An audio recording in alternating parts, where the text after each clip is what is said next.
She said, "Your inheritance belongs to US now. Transfer it, or we're done." I replied, "You're absolutely right about one thing." Then I transferred everything into a trust she could never touch. When she discovered what us actually meant legally, her lawyer went silent. I, 36 male, got the call about my grandmother's passing on a Wednesday morning. She was 91, had lived a full life, and went peacefully in her sleep. I cried for about an hour, then started making arrangements. My grandmother raised me after my parents died in a car accident when I was 7. She was a retired school teacher who lived frugally, drove the same Toyota Camry for 18 years, and clipped coupons until the day she died.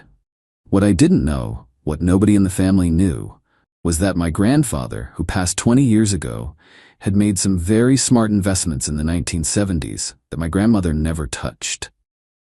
She just let them sit there, compounding. The estate attorney called me a week after the funeral. As her only grandchild, my mom was an only child, I was the sole beneficiary. The amount? $847,000 in various investment accounts, plus the house worth around $320,000. After taxes, fees, and settling some minor debts, I was looking at roughly $1.1 million. I told my wife that same evening. We've been married for 5 years, together for 7. She works in retail management. I'm a mid-level accountant at a manufacturing firm. Combined, we make around $140,000 a year. Not struggling, but not wealthy either. We rent a nice apartment, have 2 cars with payments, and maybe $30,000 in savings. Her reaction to the news was interesting. First, tears and sympathy. "Oh, honey, I'm so sorry about your grandmother. She was such a sweet woman." Then, about 4 minutes later, "Wait, how much did you say?" I repeated the number. Her eyes went wide. That's life-changing money. We could buy a house, pay off the cars, take a real vacation finally. We, us, our. I noticed but didn't comment. Grief was still fresh. Maybe I was being sensitive. The estate took about 3 months to settle. During that time, my wife's behavior shifted in ways I couldn't ignore. She started sending me Zillow listings for houses way outside our realistic budget. Not starter homes, McMansions. 5 bedrooms, pools, 3-car garages, $650,000 properties. "We can afford it now," she'd say when I pushed back. "Why are you being so conservative?" She bought a new handbag without telling me. $2,400. When I found the receipt, she shrugged. "I deserve nice things. We're going to be rich anyway." The money hadn't even hit my account yet. But the real moment came last Thursday.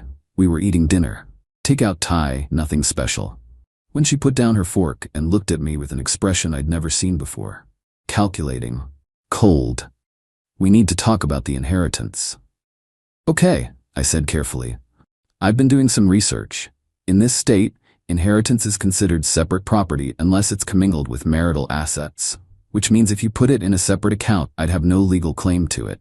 I nodded slowly. "That's generally accurate." "That's not fair," she said, voice hardening. "We're married. What's yours is mine. That money belongs to US now. You need to transfer it into our joint account, or at least put my name on it." I stared at her. "You've been researching how to claim my grandmother's money?" "I've been researching how to protect our future. Don't twist this. My grandmother left that money to me. Not us. Me." Her face flushed red. "So you're going to keep it all for yourself, after everything I've contributed to this marriage? What exactly have you contributed that entitles you to my dead grandmother's life savings?" That was the wrong thing to say. She exploded. 5 years of my life. I cook. I clean. I supported you when your hours got cut. I stayed when most women would have left. Left for what? We have a good life. A mediocre life. And now we finally have a chance at something better, and you're already planning to cut me out. She stood up, chair scraping loudly. "Transfer that money into a joint account, or we're done. I'm serious. I'll file for divorce and take half of everything anyway." I looked at her. Really looked. At the woman I'd loved for 7 years who was now threatening to divorce me unless I handed over my dead grandmother's money. "You're absolutely right about one thing," I said quietly. She paused. "What?" "Priorities matter, and I know exactly what to do with that inheritance now." She smiled, thinking she'd won. "Good, I knew you'd see reason." I didn't say anything else. Just finished my dinner. The next morning, I took a personal day and visited an estate planning attorney. Spent 4 hours in that office. Cost me $3,200 in legal fees, but it was the best money I've ever spent. Update 1 week later. A lot happened. Let me break it down. The estate attorney helped me set up what's called a spendthrift trust. For those who don't know, this type of trust has some very specific protections. The assets inside it are shielded from creditors, lawsuits, and, crucially, divorce proceedings. Here's how it works. I'm not the direct owner of the inheritance anymore. The trust owns it. I'm the beneficiary, meaning I can receive distributions from it, but the principal itself is protected. The trustee, in this case a professional fiduciary company, not me or any family member, controls when and how money gets distributed. The attorney explained that because the inheritance was never commingled with marital assets, it went directly from my grandmother's estate into the trust. My wife would have virtually no claim to it in a divorce. The trust was established before any funds touched our shared finances. I transferred everything, all $1.1 million, into the trust. Then I went home and waited. My wife had been unusually sweet that week, clearly thinking her ultimatum had worked. She'd already started planning our home purchase, talking about neighborhoods, school districts. We don't have kids, pool contractors. Friday evening, she brought it up again. So when does the money transfer finalize? We should probably meet with a financial advisor about buying a house. It already transferred, I said. Her face lit up. Really? That's amazing? So it's in our joint account now? No. Pause. What do you mean, no? You said you transferred it. I did. Into a trust. What? A spendthrift trust. It's a legal structure that protects assets from various claims, including divorce. The color drained from her face. What are you talking about? You threatened to divorce me and take half unless I gave you control of my grandmother's money. So I made sure that if you ever follow through on that threat, there's nothing for you to take. She sat there, mouth opening and closing. You can't do that. That's my money too. We're married. Actually, I can. Inheritance is separate property. I never commingled it. And now it's in a trust that I can't even access directly. Only the trustee can make distributions. This is financial abuse, she screamed. No, it's financial protection. There's a difference. She grabbed her phone and called her mother. I could hear the shrieking through the receiver from across the room. Something about me being controlling and hiding assets, and we need to get a lawyer.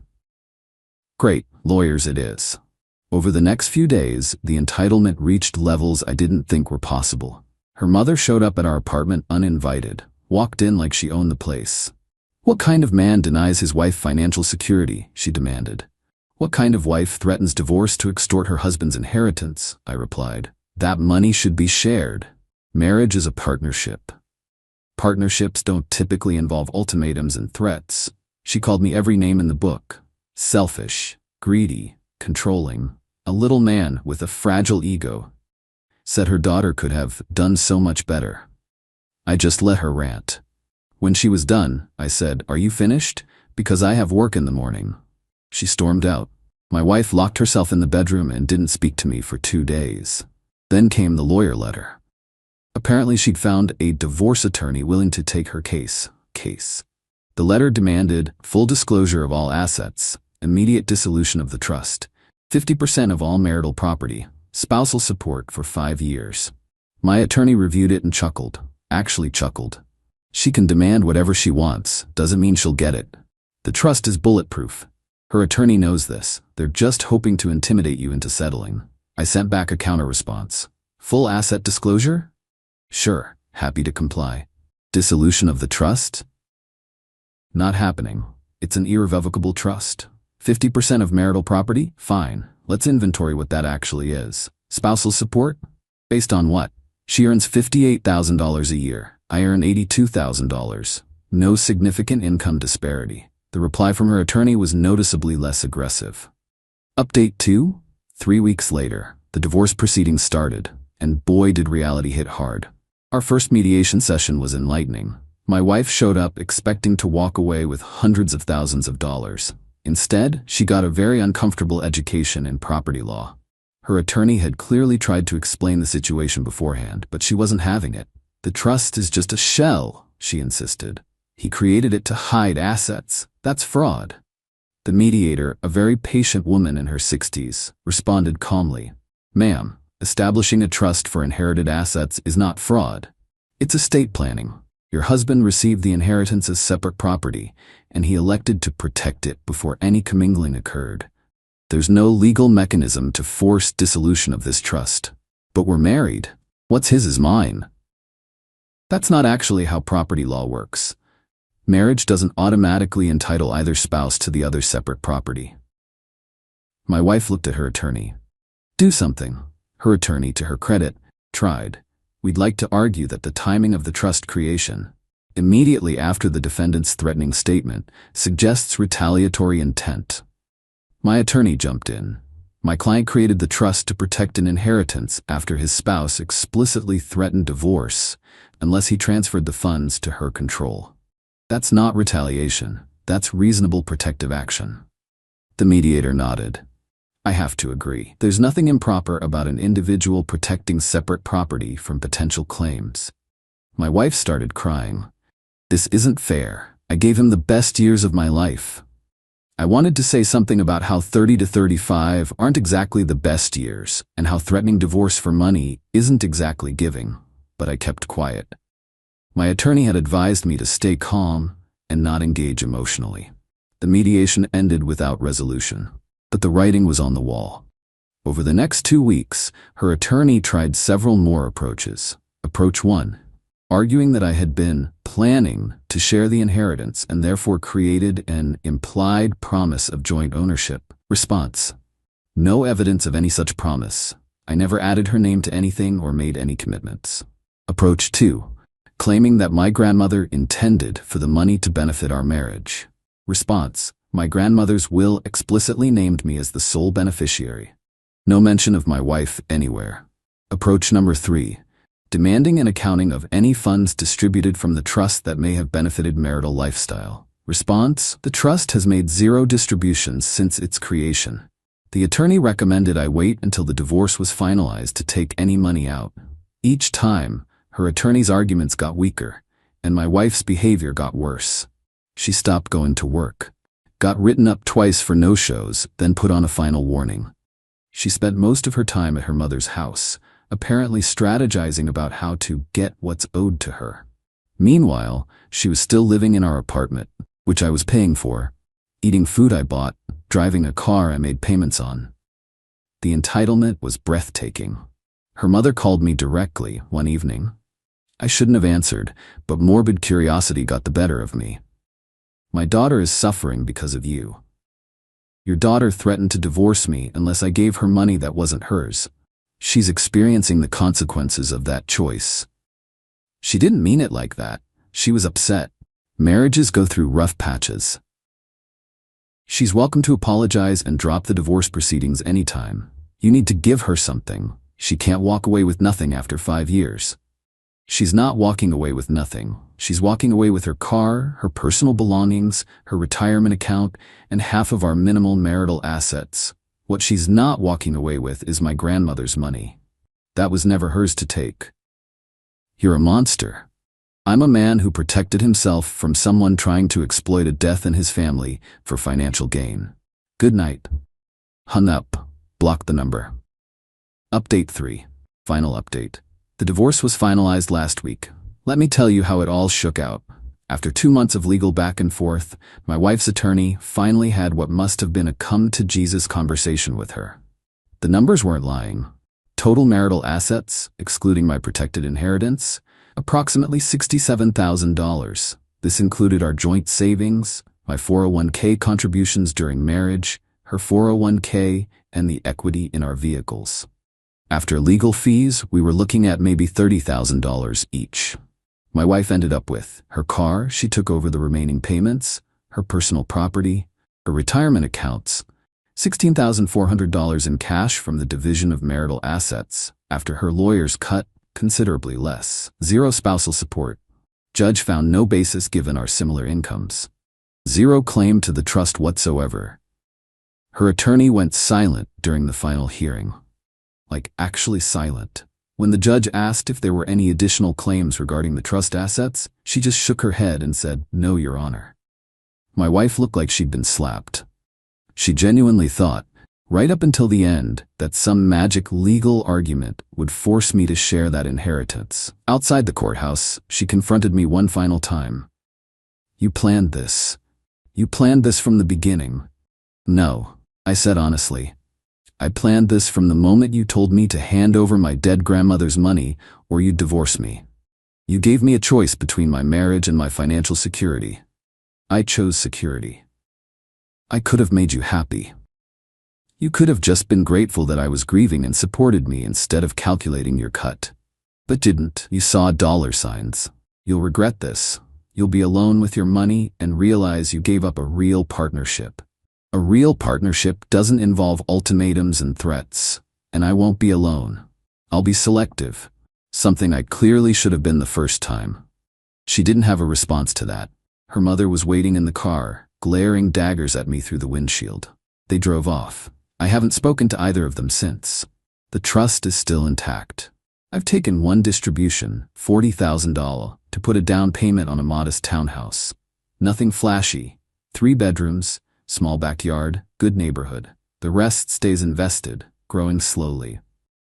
I kept the apartment for 2 more months before moving. Gave notice, paid my final month, left it cleaner than I found it. My ex-wife, according to mutual acquaintances, moved back in with her mother. She lost her job shortly after the divorce. Apparently, the combination of stress and missed workdays caught up with her. Last I heard, she was job hunting and still complaining to anyone who'd listen about how I stole from her. She didn't steal anything from me. I just refused to let her steal from my grandmother. Some people have asked if I feel guilty. The honest answer is no. Here's why. My grandmother worked her entire life. She taught elementary school for 40 years, raised my mother as a single mom after my grandfather died, then raised me after my parents died. She lived frugally, denied herself luxuries, and carefully built that nest egg so that someone she loved would have options in life. She didn't leave that money for a woman who threatened divorce to get her hands on it. She left it for me. I honored her wishes. I protected her legacy. And I removed someone from my life who saw a grieving grandson and calculated her percentage. That's not revenge. That's just clarity. My fiancé texted, "Skip your mom's funeral. My work gala is more important." I replied, "You're right, priorities matter." Then I attended my mother's funeral, read her will aloud to family, and made one phone call. When my fiancé arrived at the gala, her boss was waiting with very different news. I, 32 male, buried my mother 3 days ago. She fought pancreatic cancer for 14 months, and in the end she went peacefully with me holding her hand. I'm still processing, but something happened that I need to get off my chest because I genuinely don't know if I handled it right or went too far. Quick background. My mom was a retired corporate attorney who spent her last 20 years doing pro bono work and sitting on nonprofit boards. She wasn't flashy about money, drove a 12-year-old sedan, lived in the same modest house my whole life. What I didn't fully understand until recently was how much she'd quietly accumulated and where it all went. My fiancé and I have been together for 4 years, engaged for 8 months. She works as a senior account manager at a marketing firm. Her job is her identity. Every conversation circles back to her clients, her campaigns, her networking. I accepted it because I thought we balanced each other out. I'm in IT consulting, work from home mostly, keep things low-key. The problem started when my mom got sick. My fiancé was impatient about it. Another hospital visit? You're spending another weekend there? When is this going to be over? She never said it cruelly, exactly, but the sighs and the eye rolls added up. When my mom passed last week, I called my fiancé from the hospital. Her response, "Oh no, babe, that's really sad. Hey, I'm in a meeting, can we talk tonight?" She came home that night and spent 45 minutes venting about a difficult client before asking how I was doing. 45 minutes. The funeral was scheduled for Saturday. My fiancé's company was hosting their annual charity gala the same evening. She'd been talking about this gala for months. It's a big deal for her firm, lots of networking. Her boss was going to introduce her to some major potential clients. Thursday morning, she sat me down. "Okay, so I've been thinking," she started. "The funeral is at 2 p.m. The gala starts at 7. There's no way you can do both." I stared at her. The gala? It's the biggest event of our year. My boss specifically asked me to bring you because some of the donors are in tech. You could network, make connections. It's important for US. My mother's funeral is Saturday. I know, but funerals are for closure, right? You can get closure other ways. Visit the grave later, have a private moment. The gala is one night only. I genuinely couldn't speak for a few seconds. She kept going. Look, I'm not saying don't grieve. I'm saying be strategic. Your mom would want you to think about your future. Our future. You want me to skip my mother's funeral for your work party. It's not a party, it's a professional networking. I'm going to my mother's funeral. Her face hardened. Fine, then I'll go to the gala alone. But don't complain later when my career stalls because you couldn't support me on one important night. She left for work. I sat there for a long time. That afternoon, she texted me. Been thinking, you should really skip the funeral. My work gala is more important for our future. Your mom is gone either way. The gala matters. I read it maybe 10 times. Screenshot it. Then I replied, you're right, priorities matter. She sent back a heart emoji. What she didn't know was that I'd already had a very interesting conversation with my mother's estate attorney 2 days prior. And what she definitely didn't know was the connection between my mother's charitable work and her company's biggest client. Update 1. The funeral. Saturday came. I put on my suit, drove to the funeral home, and said goodbye to the woman who raised me alone after my dad left when I was 6. My mom worked 3 jobs to put me through college. She never complained, never played victim, just handled it. Watching people line up to share stories about her generosity, strangers whose legal fees she'd waived, families she'd helped pro bono, I realized how little I'd truly known about the scope of her kindness. My fiancé didn't come, didn't even text that morning. She was getting her hair done for the gala. After the service, my uncle, my mom's younger brother, gathered the immediate family for the will reading. My mom had requested it happen the same day, while everyone was together. Her attorney, an old colleague of hers, handled it. Most of it was straightforward. The house went to me. Her car went to my cousin who'd just gotten her license. Small cash gifts to various family members. Donations to 3 nonprofits she'd supported for years. Then came the part that made my jaw drop. My mother had a stock portfolio worth $2.3 million. She'd been quietly investing for 30 years, living well below her means, letting it compound. Half was going into a charitable trust. The other half, $1.15 million, was mine. But there was a condition. The attorney read it aloud. To my son, I leave the remainder of my investment portfolio with the following guidance. This money is for your future and the future of any family you build with someone who values you completely. I have watched your current relationship with concern. If, at the time of my death, you are still with this person, I ask that you take time to reflect on whether she sees you or simply what you can provide. You deserve someone who shows up. I hope you find them. The room went quiet. My aunt put her hand on my shoulder. My uncle just nodded slowly, like he'd been waiting for this. My mom knew. She'd seen it all along. After the reading, I stepped outside and made a phone call. Not to my fiancé. To someone else entirely. See, here's what my fiancé never bothered to learn about my mother. For the last 8 years, my mom sat on the board of a nonprofit called the Regional Children's Literacy Foundation. It's one of the most respected children's charities in our area. And my fiancé's marketing firm? Their single biggest client, accounting for roughly 40% of their annual revenue, is that exact foundation. My mother wasn't just a board member, she was the board chair. The new chair, appointed 2 weeks before my mom passed, was my mom's closest friend. A woman who'd known me since I was a kid. A woman who'd met my fiancé twice and reported back to my mom that she seemed cold and transactional. I called her. Hey, it's me. Yeah, the service was beautiful. Listen, I need to tell you something about tonight's gala. I told her about the text, about being asked to skip my mother's funeral for a networking event. About the 4 years of subtle dismissiveness, the impatience with my mom's illness, the complete absence of empathy. She listened without interrupting. Then she said, your mother was worried about this. She talked to me about it. She didn't want to interfere, but she hoped you'd eventually see it yourself. I see it now. What do you want to do? I want her to understand, that actions have consequences, that you can't treat people like props in your career and expect no fallout. Long pause. Then, the foundation's been considering switching marketing firms anyway. Your mother had concerns about some of their recent campaigns, too focused on corporate donors, not enough on the actual mission. I was gonna wait until after the transition, but if you want, I can have that conversation tonight, at the gala, with her boss. I thought about it. Really thought about it. Was this revenge? Was it petty? No, it was truth. My fiancé chose her priorities. Now she'd see what that choice cost. Do it, I said. Update 2. The gala and after. I wasn't there for what happened next, but I heard about it from 3 different sources, including my fiancée herself in a voicemail meltdown.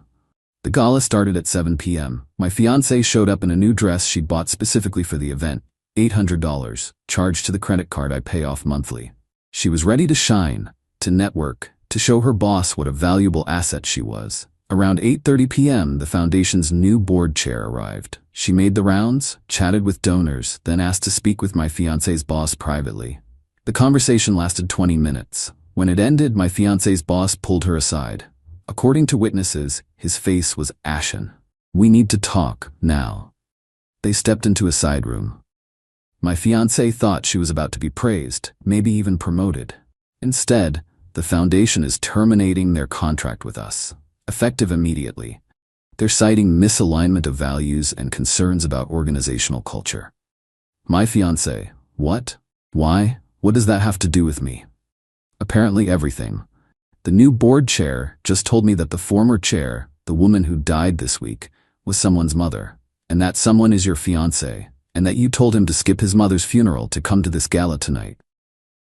Silence. Is that true? My fiancé tried to spin it. I mean, I suggested he could do both. I didn't say skip it. She showed me the text message. Screenshot.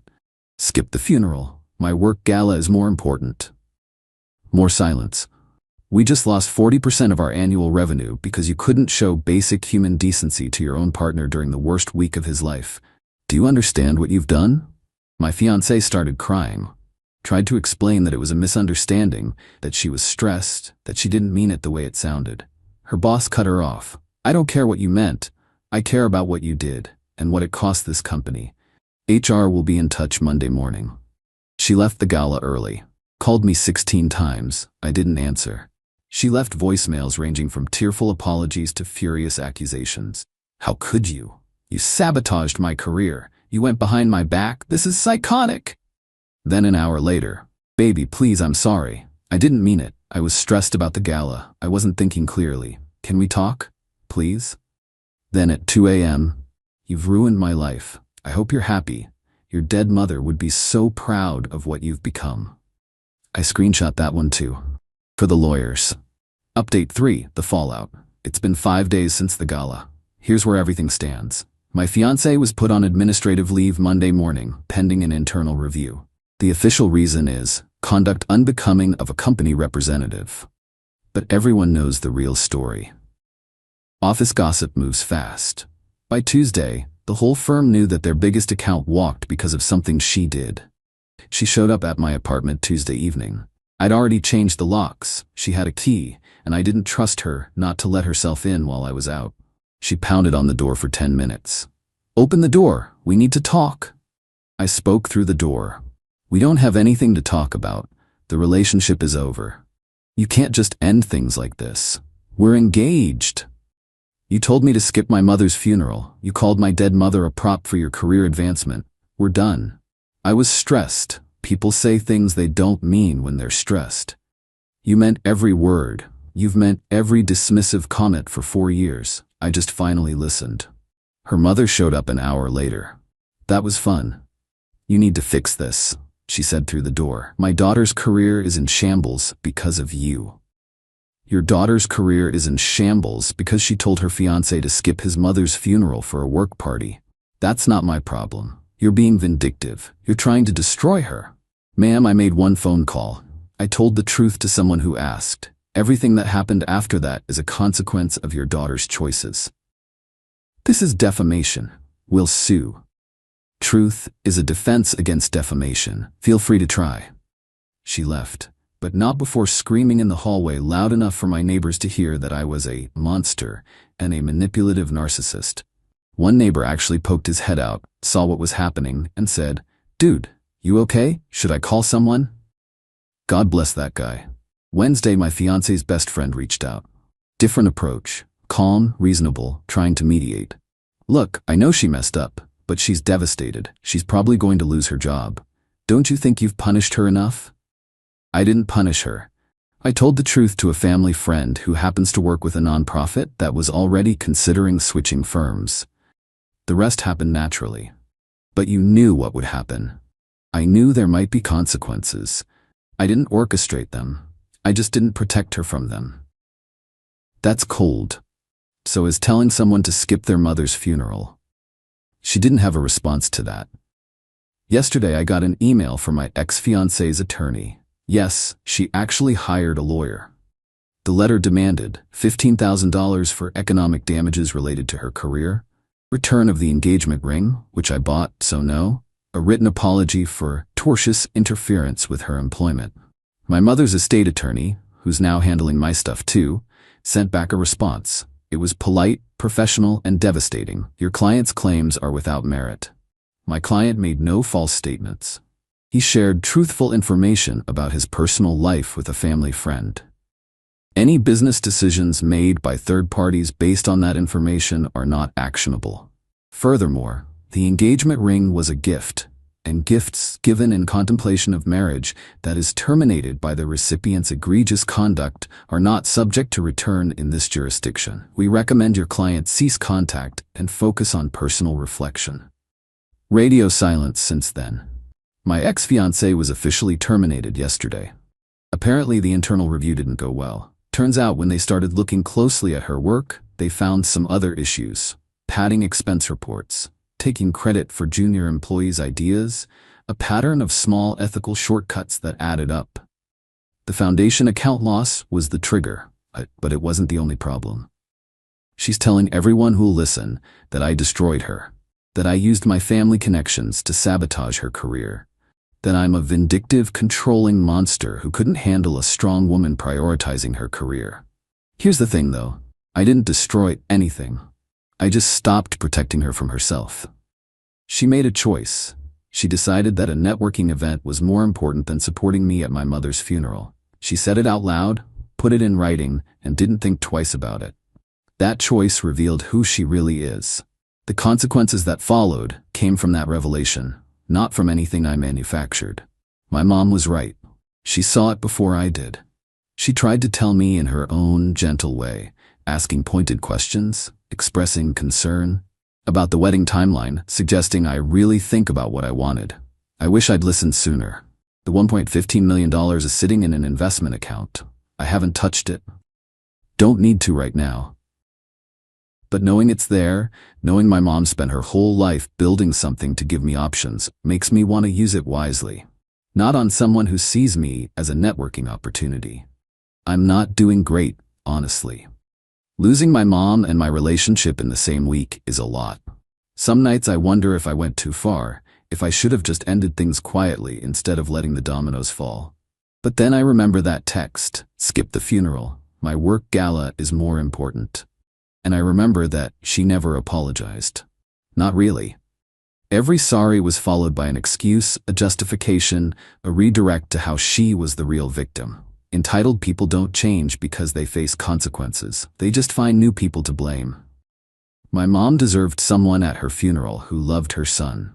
My ex-fiancé couldn't even pretend to be that person for one day. Priorities matter. She was right about that. She just didn't realize hers would cost her everything. Thanks for reading. Time to figure out what comes next.